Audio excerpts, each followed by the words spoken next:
Hello everybody, welcome back to my channel, and today I have another video for you guys. This one was requested, talking about the hierarchy of hell and Helluva boss. So let's go ahead and watch this video. And also guys, remember, if you have your own videos you want me to watch, just let me know about them in the comment section down below. And remember to also leave a like and share this video to help the video out with the algorithm. So with that being said, let's go ahead and watch.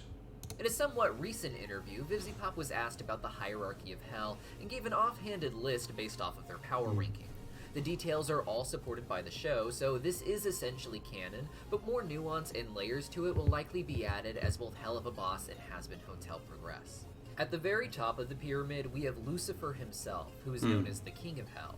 He, of course, is modeled after Lucifer from various biblical literature. We see very little of him in the show. Even in Hazbin Hotel, he mostly appears.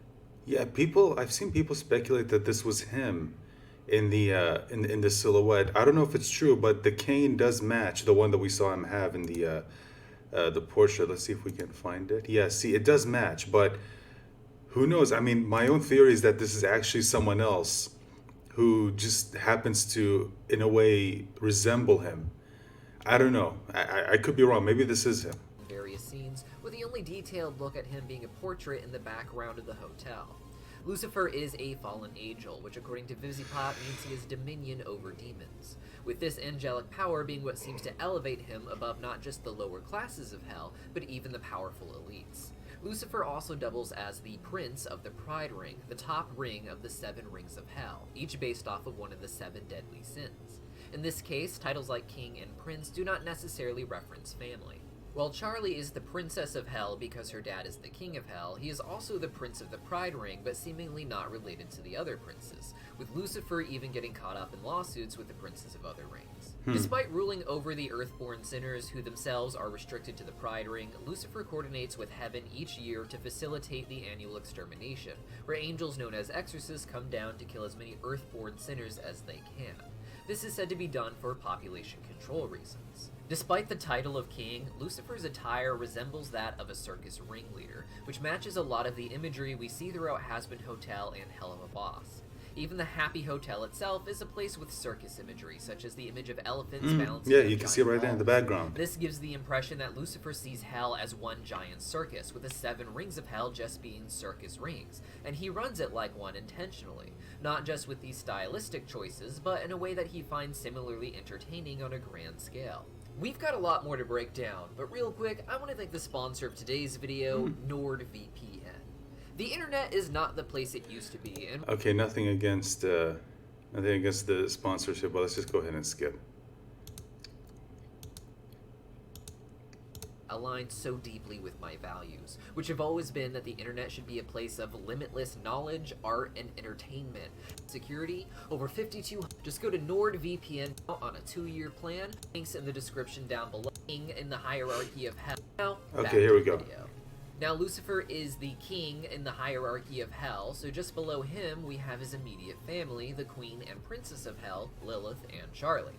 Lilith is rooted in Jewish legend as the first wife to Adam who refused to submit to him. In some stories, she goes on to be a demon of sorts and even marries a fallen angel such as Lucifer, which seem to inspire their Hazbin Hotel counterparts. In addition to being Lucifer's wife, she is also apparently a performing singer in hell. Not much else is known about her or her husband, but Pop has said that the show will have a large focus on Charlie's relationship with both of her parents. Charlie seems to be something of an equal to Lilith in terms of power, and perhaps is even stronger than her, as she is half because angel of her on dad. father's side and has access to angelic magics that her mother likely doesn't. In terms of authority, however, Lilith does seem to be the one. So I just want to talk about this for a second. So do we know for a fact that this is how the universe works? I don't know. See, because I've seen so many people say that because Charlie's, she's Lucifer's daughter, so it would mean that she's probably inherited some of his power. But at the same time, I've always wondered whether or not those are the rules that actually are we so sure that that's how it works here in this universe? Because I don't know, like I've never seen anything that kind of confirms that that's how this works. You know what? Let me know in the comments if what he just said in this what he just said regarding Charlie's Charlie being powerful because she inherited a lot of power from her dad, whether or not that's true or not. So I always thought that the reason why she had power is because she's a natural born demon, unlike characters like Alistair and Angel and Husk and Nifty, who are people who were born on Earth but then died and came to hell, and someone like Alistair just gained power over time. So just let me know in the comments if there's something that does indeed state that this is indeed the fact. This is actually a fact, or if it's just headcanon made up by the fandom. Even stronger than her, as she is half angel on her father's side and has access to angelic magics that her mother likely doesn't. In terms of authority, however, Lilith does seem to be the one in charge. No one seems to take Charlie very seriously at all, despite her power. It isn't just egotistical news anchors like Katie Killjoy who are dismissive of Charlie. Everyone seems to treat her like a joke and aren't afraid to throw down with her. Third in the power ranking comes the remaining 6 deadly princes, each ruling over one ring of hell, modeled after one of the 7 deadly sins. To date, we have yet to actually see one of these rulers in the show itself, with Lucifer's silhouette seeming to be the only exception, but we do get other hints of them here and there. While the Prince of Wrath is never referenced or mentioned by title, the Peter Binsfield classification of demons, which these 7 princes were inspired by, says that Satan is the Prince of Wrath, and he is someone that the imps of hell seem to have a reverence for, particularly those from the Wrath Ring. They refer to Satan the same way that we refer to God, more like a deity than a prince or ruler. While we don't know what he looks like, there was a character representing both Satan and Lucifer in VivziePop's Zootopia comic series and animations. It is possible that Satan may look like him in Hazbin Hotel as well, though I have a different theory. In Hazbin Hotel and Helluva Boss, Satan seems to rule over mostly just imps from the Wrath Ring, and the imps are very reminiscent of traditional devils. The devil also being the name often given to Lucifer and Satan. I imagine that when we meet Satan, he will have that traditional horned devil look as well, though he'll likely be much bigger and also have a more crazy design than the other imps in order to distinguish himself from them. The Greed Ring is run by Mammon, who we don't see in person, but who seems to have his face printed on Hell's currency. Right there. Something further confirmed by his signature featuring a doodle. Also, as of the recording of this video, it was teased that we were going to see the real one very soon. And by now, by the time you're watching this video, if the episode is out, you will have already seen me react to it. So just to let you guys know. Doodle of himself with the same basic design as a jester demon. While we know the 7 princes are inspired by the Peter Binsfield classification of demons, the only other demon on the list we've had any solid references to in the show is Asmodeus, who seems to appear for a quick shot in the trailer for Season 1 of Helluva Boss. Yeah, the 3-headed one, yeah, this one. Who seems to be nicknamed Big Ozzy, is Asmodeus and you can see himself. Fizz right there. The faces he has match the description of Asmodeus having 3 heads, one of a ram, one of a bull, and one of a human.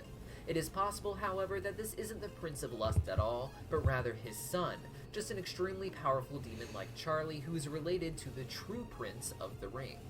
As we go down the pyramid, each class of power has more and more demons, with a pretty big jump between the 7 deadly princes and the 72 demons of the Ars Goetia, which we see mostly through Stolas and his family within the series. The demons of the Ars Goetia are inspired by the descriptions of demons in the real-life Lesser Key of Solomon, which includes 72 royal elites in the Ars Goetia. Stolas is modeled after one of the princes, making him stronger than a lot of others in the Ars Goetia, but weaker than some others as well. Like with the other classes, this power ranking may include Stolas' family, such as Stella and Octavia, despite them not being modeled after the real demons from the Ars Goetia as far as I have read. It's uncertain what the title of prince exactly entails in this case, but like with the 7 princes of the 7 rings, it seems... Okay, so, I don't know if I'm gonna get claimed, because last time I had footage from, the song number from episode 2, it did get claimed, but it shouldn't have, because the song wasn't actually playing, so they had nothing to claim. I don't know, YouTube's copyright thing is so goddamn broken, but I'm gonna pause just in case. Seems to have a lot more to do with their power or role in Hell's society than with who they are. Okay, let's pause for a bit, and we should be okay. Related to by blood. Below the Ars Okay, we're fine. Goetia, we get what we refer to as the overlords. The term overlord has been thrown around rather loosely, but mostly is used to refer to demons who rose to power in some way. This can include both the earthborn sinners and the natural-born citizens. Some overlords seem to have the title through business merit, simply collecting a lot of souls through dirty dealings to gain power. Alistair is said to be an overlord only because of a technicality, and we don't exactly know what that means. The two theories are that he either has control over an industry, such as the radio, or simply that the power he has is enough to be considered an overlord, even if he doesn't actually rule over people the way that the other overlords seem to. When he first arrived in Hell, Alistair began to immediately topple over the other overlords, and broadcast his carnage on the radio so everyone would hear it. Alistair's magic has a radio theme, and it's not a stretch to imagine that he has complete control over the radio industry because of it. I like to think that he just uses his power to simply have oldies playing 24/7 if he isn't broadcasting torture, with everyone in Hell being forced to listen to only what Alistair likes. That being said, we do know he has some crazy special voodoo magic that makes him so powerful, so control over an industry may have nothing to do with his title. It may be that the sheer power makes him an overlord even if he doesn't have a business or industry to run. Some overlords pass their power down in the family, whether it is natural-born citizens raising their children in the business, or earthborn sinners creating a safe structure for their kids when they inevitably die and perhaps enjoying them in hell, such as we see with Angel's family, though it should be noted that while they are a crime family, there is no evidence that they are overlords yet. We do see an example of this with a natural-born family in Hell known as the Von Eldridge family, who Vivzipop describes as new money, and who can be seen in various photos in the background of Hazbin Hotel, posing with Charlie's family. Charlie even dated the son of that family, Sephiathan, for some time before eventually getting with Vaggie.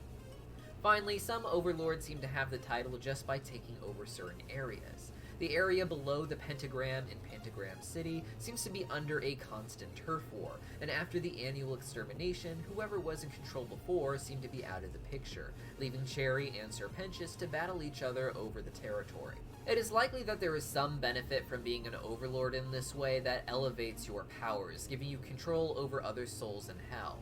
Serpentius, however, seems to be in it just to be seen as an overlord with the other overlords, with his Instagram account featuring crudely edited photos of himself with the other overlords such as the 3 Vs. Beneath the overlords are the earthborn sinners. The earthborn sinners outrank the natural-born citizens of hell, despite the fact that sinners are only able to exist in the Pride Ring, with the natural-born citizens such as the imps being able to live in the Pride Ring but still travel to any other ring they want whenever they want. The difference in power likely comes from the fact that earthborn sinners seem to be immortal who cannot reproduce while in hell, whereas the natural-born citizens have been implied to be capable of death over and over again, both natural and from violence, and they also reproduce. Earthborn sinners live forever, unless of course they are killed specifically by an angel's weapon used in the annual extermination, which often get left behind after an extermination and then sold on the black market. Below them are the natural-born citizens of hell, as I said, with imps and hellhounds being at the very bottom of that. So far, imps and hellhounds are what we've seen most of after the earthborn sinners, with even the greed ring being filled almost entirely with imps at Lululand. We did see the succubus in episode 3, and know even more lust-based demons exist in the lust ring thanks to the trailer, and there are likely countless other sentient species throughout the 7 rings of hell as well. Despite being beneath the sinners as a general rule, some demons likely hold power over earthborn sinners just by being important or powerful in some way without being an actual overlord, such as Veraska, who is both famous for singing and also a top hire for missions on Earth. While there is likely a more complex hierarchy to the natural-born citizens of hell and who has authority over one another within it, one thing we know for sure is that the imps and hellhounds are at the very bottom. Originally, the imps were referred to as the lowest of the low, but in her interview, as well as in the show, Vivzipop has indicated that hellhounds seem to be just one step below the imps, who, being considered the bottom of the barrel, still treat hellhounds like they aren't important enough to even know their names. As the show progresses, I am sure we will see even more about the hierarchy and learn about other classes and species that exist with their own stories as well. So make sure you subscribe to the channel so you don't miss it when we break that down for you. And once again, don't forget to check out the sponsor of today's video, NordVPN. Links, as always, are in the description and in the pinned comment. In the comment, yeah, so that's the video. Okay, So yeah, this was a very, very interesting video. So now, it's like they said. A lot of the information that we're getting about this either comes from Vivzie Pop herself or from the show Helluva Boss, and I'm really, really curious to see how that's going to get expanded on when Hazbin Hotel officially shows up. Because, like they said, I think if I remember correctly, they said that it was going to focus on, like they said, Charlie's relationship with her dad. So I'm hoping we're going to get more world building and more lore to fully flesh out this world, because like one of my favorite things in stories is world building, and that's one thing that I'm really looking forward to when it comes to Hazbin Hotel, which as of the recording of this video, we did see a post from Vivzie Pop that said that we should be getting something special soon, and hopefully by the time you guys watch this video we already know what it is, and of course I'll be making a video discussing it on this channel. So make sure to check that you're still subscribed, and also ring the bell for notifications. You know what to do, and don't just watch my video, guys. Go support Cartoon Universe by watching their videos and leaving likes and commenting on their video. By the way, I'll leave a link to their channel in the description box below. Thank you so much for joining me. I hope you enjoyed the video, and I'll see you for the next one. Bye for now.